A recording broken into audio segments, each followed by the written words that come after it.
अस्सलाम स्टूडेंट्स, आज हम करेंगे एक्सरसाइज 1.1 कैलकुलस का क्वेश्चन नंबर 29। तो हमने इसमें ग्राफ ड्रॉ करने हैं फंक्शंस के। तो ये एक सिंपल सा फंक्शन था 1/x। तो मैंने टेबल पहले ही ड्रॉ कर लिया हुआ इसका और रैंडमली वैल्यू ले ली है मैंने x की। और x इक्वल टू 0 आप लोगों ने नहीं लेना, क्योंकि अगर आप x इक्वल टू 0 लेंगे तो वो डिनोमिनेटर में अगर 0 आ जाए तो फंक्शन अनडिफाइंड हो जाता है, यानी उसका कोई सॉल्यूशन पॉसिबल नहीं होता। तो हम 0 नहीं लेते, 1 भी ले लेंगे, -1 की कुछ वैल्यू ले लेंगे। तो मैंने रैंडमली यहाँ पे 1 लिया है, -2 लिया है, -1 -2 2 -3 3 और 4 -4। ठीक हो गया।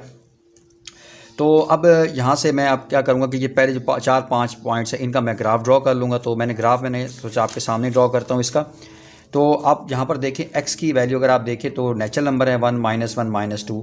तो क्योंकि हमने इक्वली लेना होता है, मतलब ये अगर यहाँ -0.5 में लिया है 1 में, तो यहाँ पर मैंने 0.5 में 1 1.5। तो ये मेरे पास x की पॉजिटिव वैल्यूज़ हैं 0 से राइट साइड पे, और 0 से ये लेफ़्ट साइड पे मेरे पास नेगेटिव वैल्यूज़ हैं x की।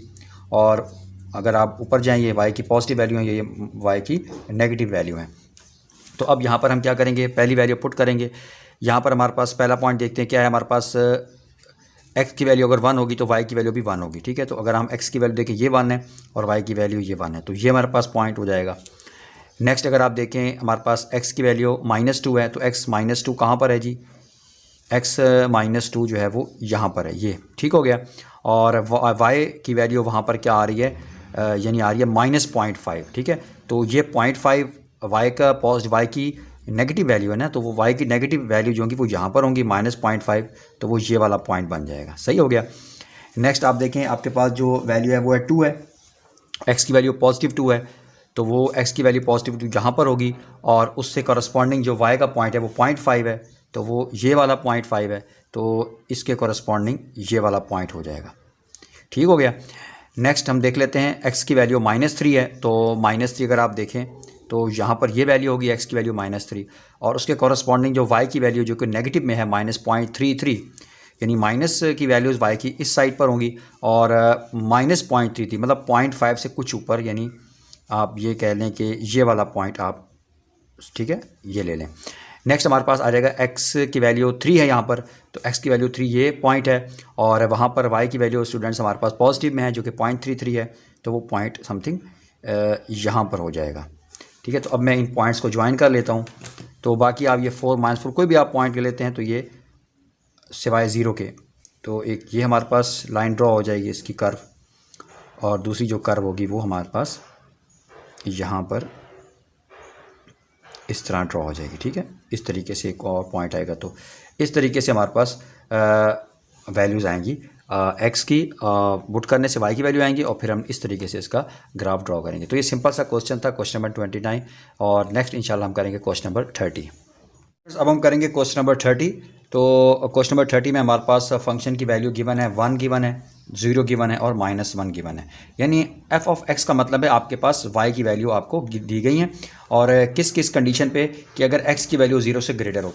तो देखिए यहाँ पर 0 यहाँ पर होगा ना x, तो x इक्वल टू 0 के ऊपर आपको y की वैल्यू गिवन है, यानी ये फिक्स वैल्यूज़ हैं। ठीक है, तो ये हमारे पास y की वैल्यू भी 0 यहीं पर होती है ओरिजिन में, और x की वैल्यू भी 0 यहीं पर होती है, तो एक तो पॉइंट हमारे पास होगा ये वाला।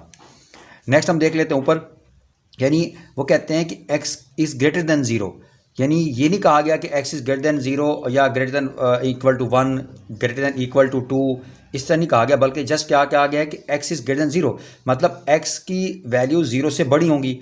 तो फिक्स तो वैल्यू नहीं है, 0 से बड़ी कौन सी वैल्यू होगी, यानी तमाम वैल्यूज़ x से बड़ी तमाम वैल्यूज़ के ऊपर y की वैल्यू क्या होगी, फिक्स है 1। ठीक हो गया, तो y की वैल्यू 1 कहाँ पर है, हम यहाँ पर ले लेते हैं y की वैल्यू 1। तो वो कहते हैं कि x की तमाम वैल्यूज़ जो x जो 0 से बड़ी होंगी, तो 0 से बड़ी ये तमाम वैल्यूज़ है ना, यहाँ 1 2 3 4 5 6, तो इसका मतलब इन तमाम वैल्यूज़ के ऊपर y की वैल्यू फिक्स होगी 1। तो इस तरीके से हमने यहाँ पर लाइन ड्रॉ कर लेनी है। नेक्स्ट हमारे पास आ जाती है थर्ड कंडीशन कि x इज़ लेस दैन 0, मतलब x की तमाम वैल्यू जो 0 से लेस होंगी, तो 0 से लेस x की जो वैल्यू होंगी वो इस साइड पर होंगी, लेफ़्ट साइड पे। तो इन वैल्यूज़ के ऊपर y की वैल्यू क्या है, फिक्स है -1, तो यहाँ हम -1 ले लेते हैं। ठीक हो गया, यानी x इज़ लेस दैन 0, मतलब कोई फिक्स वैल्यू तो नहीं है कि x किस वैल्यू के ऊपर जो है वो यानी 0 से लेस है, यानी हमें तमाम वैल्यूज़ के लिए जो y की वैल्यू गिवन है या f ऑफ x की जो वैल्यू है वो -1 है। इसका मतलब ये हुआ कि इसका जो ग्राफ बनेगा वो इस तरीके से बनेगा। ठीक हो गया।